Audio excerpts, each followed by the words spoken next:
Hello વિદ્યાર્થી મિત્રો, હું તમારું માનવ ક્લાસીસમાં ફરી હાર્દિક સ્વાગત કરું છું। તો ચાલો આપણે આજે આઈટીએલ સ્વાપોથીનું સોલ્યુશન લાવી રહ્યા છીએ ધોરણ 8 માટે, અને એ પણ સામાજિક વિજ્ઞાનનું અને 5મો પાર્ટ। તો ફટાફટ આપણી ચેનલને લાઈક, સબસ્ક્રાઇબ અને હાઈપ કરવાનું ભૂલતા નહીં, અને તમારા ફ્રેન્ડને પણ શેર કરવાનું ભૂલતા નહીં ખાસ કરીને। અને આપણે ગાલાના પણ વિડીયો નાખીએ છીએ, તો ફટાફટ આપણા તમારા ફ્રેન્ડ હોય, કોઈ બીજા હોય જાણીતા ભાઈ બહેન, એને ગાલા સ્વાધ્યાય પોથી આવતી હોય તો તેને પણ જાણ કરો, એટલે તે પણ અમારા વિડીયો જોઈ શકે। ચાલો, પાઠનું નામ છે અંગ્રેજ શાસન સમયની શિક્ષણ અને સમાજ વ્યવસ્થા। પહેલું છે, અંગ્રેજોના આગમનના સમયે ભારતમાં મોટે ભાગે શાળાઓ ક્યાં ચાલતી હતી? તો કે એ અને બી બંને, તો કે જાહેર સ્થળો અને ઝાડના છાંયડામાં। અંગ્રેજોના આગમન પહેલા ભારતીય શિક્ષણમાં નીચેનામાંથી કઈ બાબતનો સમાવેશ થશે? તો કે મૌખિક શિક્ષણ। માર્ક્સમેન દ્વારા કન્યા શાળાની સ્થાપના ક્યાં કરવામાં આવી હતી? તો કે શ્રીરામપુરમાં। ભારતની જૂની શૈક્ષણિક સંસ્થાઓ ઘટવા પાછળ કયા કારણને તમે જવાબદાર ગણશો? તો કે અંગ્રેજી જાણકારને નોકરીમાં અગ્રતા। હવે છે 5મો વિકલ્પ, ઈસવીસન 1854માં અમલમાં આવેલો ચાર્લ્સ વુડનો ખરીતો શેની સાથે સંબંધ ધરાવતો હતો?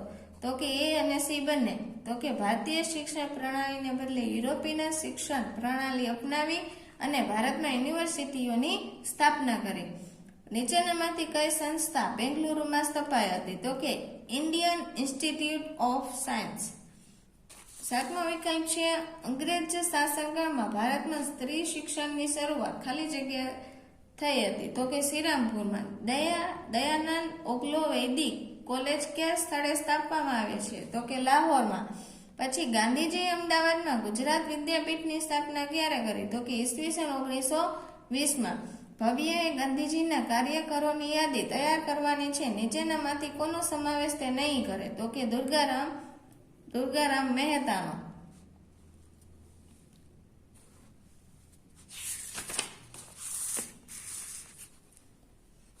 હવે આપણે 11મો વિકલ્પ જોશું।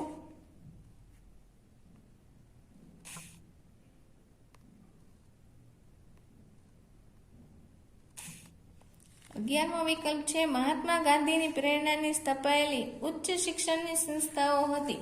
તો કઈ? તો કે આપેલ તમામ, એટલે એ, બી અને સી તને તન આવશે। ગુજરાત વિદ્યાપીઠ, જામિયા મિલિયા અને બનારસ હિન્દુ વિશ્વવિદ્યાલય। હવે છે, રવિન્દ્રનાથ ટાગોરને તેમની કઈ કૃતિ માટે નોબેલ પારિતોષિક પ્રાપ્ત થયો હતો? તો કે ગીતાંજલિ। ભારતીય નવજાગૃતિના જનક તરીકે કયા મહાનુભાવને ઓળખવામાં આવે છે? તો કે રાજા રામમોહન રાય। ખાલી જગ્યાએ પછાત આદિવાસી પ્રદેશોમાં જઈ આશ્રમો સ્થાપ્યા હતા? તો કે ઠક્કર બાબા। ઈસવીસન 1872માં લગ્ન વય સંમતિ ધારો મુજબ કેટલા વર્ષથી નીચેની વયના છોકરા કે છોકરીઓના લગ્ન ગેરકાયદેસર ગણવામાં આવે છે? 12 વર્ષ। કન્યા લગ્નની વય નક્કી કરતા કાયદાઓ કયા કયા હતા? તો કે વય અને સંમતિ ધારો।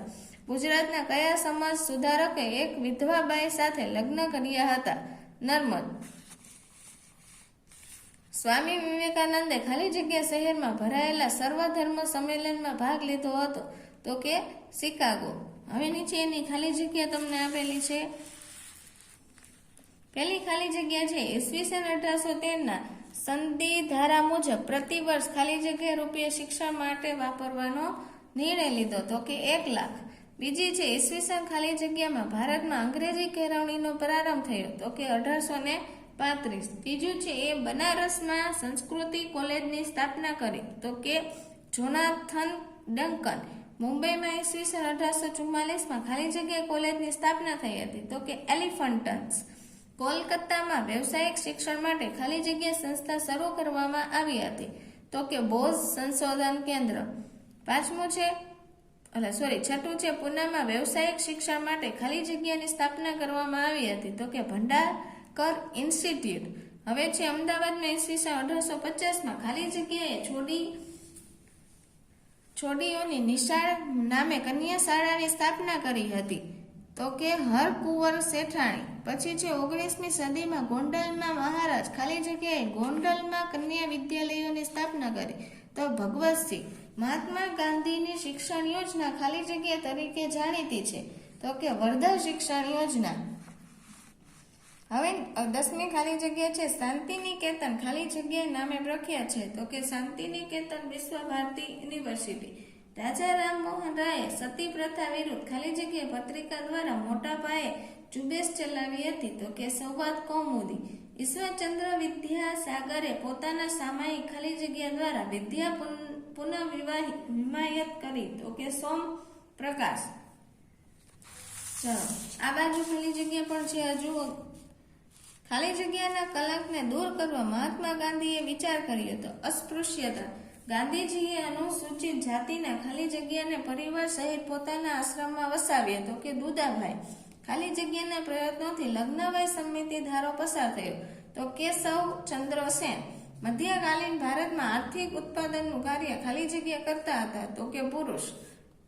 પછી છે બંગાળના નરેન્દ્રનાથ દત્ત ખાલી જગ્યાના નામે પ્રસિદ્ધ હતા. તો કે સ્વામી વિવેકાનંદ. હવે નીચે ખરા ખોટા પણ આપેલા છે, તેમાંથી જોઈને તમે લખી શકો છો.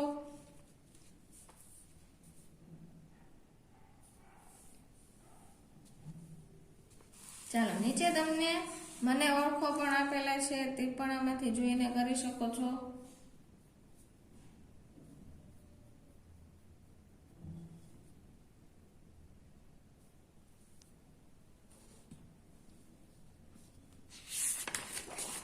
હવે પાછળ 1-2 વાક્યના પ્રશ્નોના જવાબ આપેલા છે, તે આપણે જોઈ. પહેલો પ્રશ્ન છે પ્રાચીન ભારતની કઈ વિદ્યાપીઠો વિશ્વવિખ્યાત હતી? તો કે નાલંદા, વલ્લભી, પછી વિક્રમશિલા, તક્ષશિલા વગેરે વિદ્યાપીઠો વિશ્વવિખ્યાત હતી. મુગલ કાળ દરમિયાન કઈ ભાષામાં શિક્ષણનો પ્રચાર અને પ્રસાર થયો હતો? તો કે ફારસી, ઉર્દુ અને સ્થાનિક ભાષાઓમાં શિક્ષણનો પ્રચાર અને પ્રસાર થયો. અંગ્રેજોના આગમન સમયે ભારતમાં પ્રાથમિક શિક્ષણ આપતી સંસ્થાઓ કયા નામે ઓળખાતી? તો કે ગામઠી શાળાઓ, પંડિયાની શાળાઓ અને ધુળિયાની શાળાઓ. પછી છે વુડના ખરીતામાં શિક્ષણ અંગેની કઈ પ્રણાલી અપનાવવાનું જણાવ્યું હતું? તો કે પ્રણાલીને બદલે યુરોપિયન શિક્ષણ આપવાનું જણાવ્યું હતું. ભારતમાં અંગ્રેજી શિક્ષણ શરૂ કરવાનું શ્રેય કોને ફાળે જાય છે? તો કે ભારતમાં અંગ્રેજી શિક્ષણ શરૂ કરવાનું શ્રેય વિલિયમ બેન્ટિંગને ફાળે જાય છે. કયા કમિશનરને માધ્યમિક કક્ષા સુધીનું શિક્ષણ પ્રાદેશિક ભાષામાં આપવાની જોગવાઈ કરી? તો કે સેડલર કમિશનને માધ્યમિક કક્ષા સુધીનું શિક્ષણ પ્રાદેશિક ભાષામાં આપવાની જોગવાઈ કરી હતી. હવે છે ગોપાલ કૃષ્ણ ગોખલે અંગ્રેજ સરકારને કયો કાયદો ઘડવા સૂચન કર્યું ક્યારે?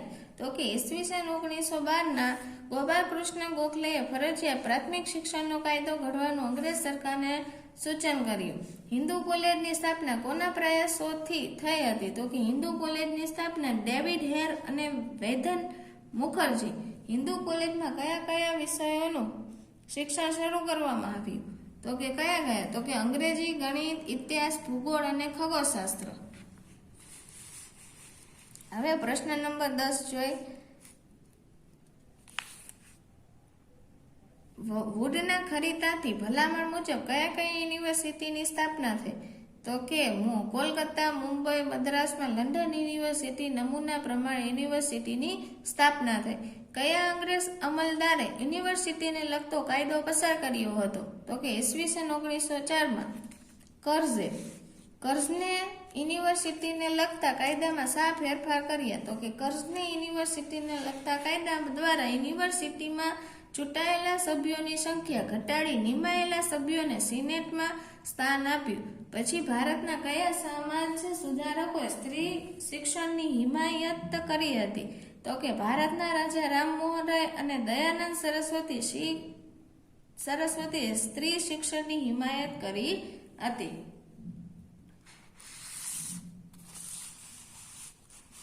ચૌદમું આ બાજુ છે ઈશ્વરચંદ્ર વિદ્યાસાગરે કયા વિદ્યાલયની સ્થાપના અગત્યનો ભાગ ભજવ્યો હતો? તો કે હિન્દુ બાલિકા સરકારી વિદ્યાલયની સ્થાપના અગત્યનો ભાગ ભજવ્યો. હવે છે બ્રહ્મ સમાજની સ્થાપના કોણે અને ક્યારે કરી? તો કે બ્રહ્મ સમાજની સ્થાપના રાજા રામમોહન રાય ઈસવીસન 1888 કરી હતી. પછી છે મહારાષ્ટ્રમાં કન્યાઓ માટે અને વિધવાઓ માટે શાળાઓની સ્થાપના કોણે કરી હતી? તો કે કન્યાઓ માટે અને વિધવાઓ માટેની શાળાઓ સ્થાપના મહાદેવ ગોવિંદ રાનડે, રમાબાઈ રાનડે, જ્યોતિરાવ ફુલે અને સાવિત્રીબાઈ ફુલે. SNDT યુનિવર્સિટીની સ્થાપના કોણે અને ક્યારે કરી? તો કે મહર્ષિ કર્વે અને ઈસવીસન 1916 કરી હતી. ને ક્યાં? તો કે મહારાષ્ટ્રમાં. ગાંધીજીના મતે સાક્ષરતા એટલે શું? તો કે ગાંધીજીના મતે સાક્ષરતા એ શિક્ષણનો અંત કે પ્રારંભ નથી. તે તો માત્ર એક સાધન છે કે જેના દ્વારા સ્ત્રી અને પુરુષોને શિક્ષિત કરી શકાય. સાક્ષરતા કે અક્ષર જ્ઞાન એ સ્વયં શિક્ષણ નથી. પ્રચલિત શિક્ષણ વિશે ગાંધીજી શું માનતા હતા? તો કે ગાંધીજીના મતે પ્રચલિત શિક્ષણ વિદ્યાર્થીઓનું યોગ્ય જીવન ઘડતર કરવામાં અને રોજગારી આપવામાં નિષ્ફળ નીવડ્યું હતું. હવે 20મું જોઈએ, ગાંધીજીના મત મુજબ પ્રાથમિક શિક્ષણનો અભ્યાસક્રમ કેટલા વર્ષનો રાખવો જોઈએ? તો કે ગાંધીજીના મત મુજબ પ્રાથમિક શિક્ષણનો અભ્યાસક્રમ 7 વર્ષનો રાખવો જોઈએ. પછી રવિન્દ્રનાથ ટાગોરના મતે શિક્ષકના કઈ ક્ષમતા હોવી જરૂરી છે? તો કે રવિન્દ્રનાથ ટાગોરના મતે શિક્ષણમાં બાળકનો મનોવિજ્ઞાનનો વિકાસ કરવાની ક્ષમતા હોવી જોઈએ. સતી પ્રથા પર પ્રતિબંધનો કાયદો કોણે અને ક્યારે પસાર કર્યો? તો કે સતી પ્રથા પર પ્રતિબંધનો કાયદો વિલિયમ બેન્ટિકે ઈસવીસન 1829 પસાર કર્યો હતો. હવે છે 23મું,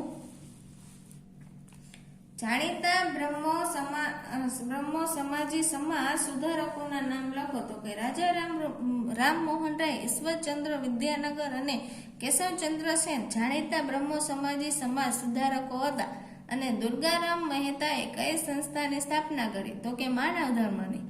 દુર્ગારામ મહેતાએ સમાજ સુધારણા માટે કયું કાર્ય કર્યું હતું? તો કે સમાજ સુધારણા માટે વહેમ, અંધશ્રદ્ધા અને દોરા ધાગાની પ્રવૃત્તિઓમાંથી છોડાવવાનું કાર્ય કર્યું. ચાલો આ નાના પ્રશ્ન હવે આપણે આગળ જોઈ. ટૂંકમાં ઉત્તર.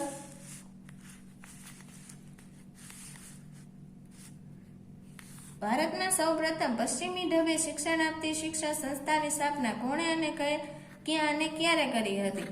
તો કે વિલિયમ કેરેએ કોલકાતામાં અને પાસે આવેલા શ્રીરામપુરમાં ઈસવીસન 1789 કરી હતી. આ 1 માર્કમાં પણ પ્રશ્ન પૂછાઈ શકે તેવો છે. મહારાષ્ટ્રમાં વિવિધ સુધારકો દ્વારા કન્યા શિક્ષણ માટે કયા કયા પ્રયત્નો કરવામાં આવ્યા? તો કે ગોવિંદ રાનડે અને તેમના પત્ની રમાબાઈ રાનડેએ કન્યાઓ અને વિધવાઓ માટેની શાળાઓની સ્થાપના કરી. પછી મહારાષ્ટ્રમાં જ અગ્રીમ સુધારક જ્યોતિરાવ ફુલે અને તેમના પત્ની સાવિત્રીબાઈ ફુલે પણ કન્યા કેળવણી માટે, વિધવાઓની કેળવણી માટે પ્રયત્નો કરી શાળાઓની સ્થાપના કરી. મહારાષ્ટ્રમાં જ મહર્ષિ કર્વેએ ઈસવીસન 1916 સ્ત્રીઓ માટે અલગ યુનિવર્સિટીની સ્થાપના કરી.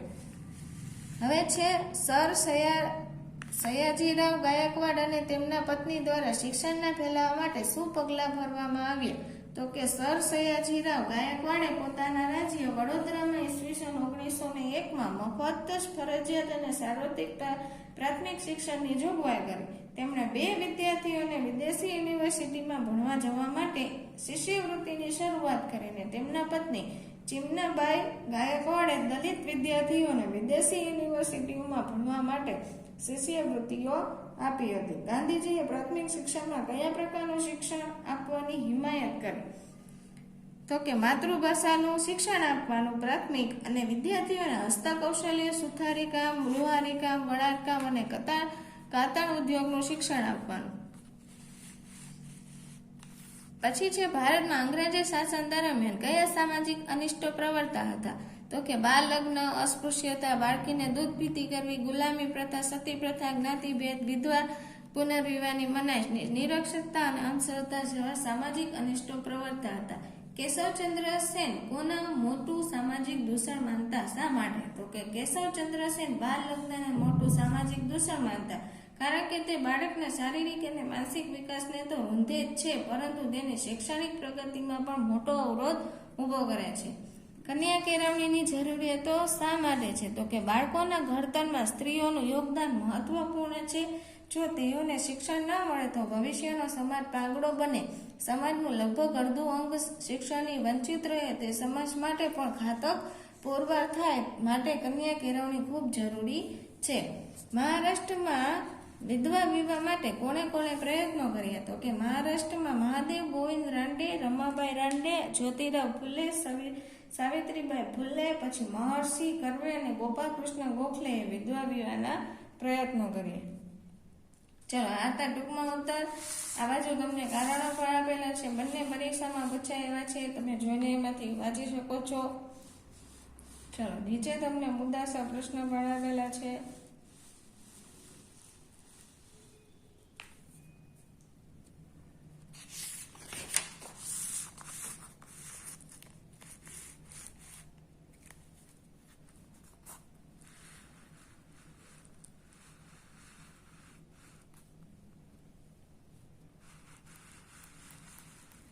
ટૂંક નોંધમાં રવિન્દ્રનાથ ટાગોરનું વધારે પૂછે છે, જેથી પાકું કરી લેવું.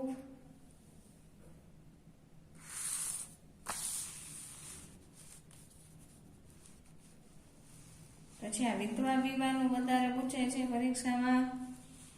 અને એક સ્વામી વિવેકાનંદનો ઉપદેશ ઈ પણ વધારે પૂછાય. વધારે સ્વામી વિવેકાનંદ કરવાનું સરખું પાકું અને રવિન્દ્રનાથ ટાગોરનું. નીચે તમને જોડકા આપેલા છે. ચાલો આ વિડીયોને આપણે અહીંયા વિરામ આપશું. તો ફટાફટ આપણી ચેનલને લાઈક, સબસ્ક્રાઇબ, હાઈપ અને શેર કરવાનું ભૂલતા નહીં.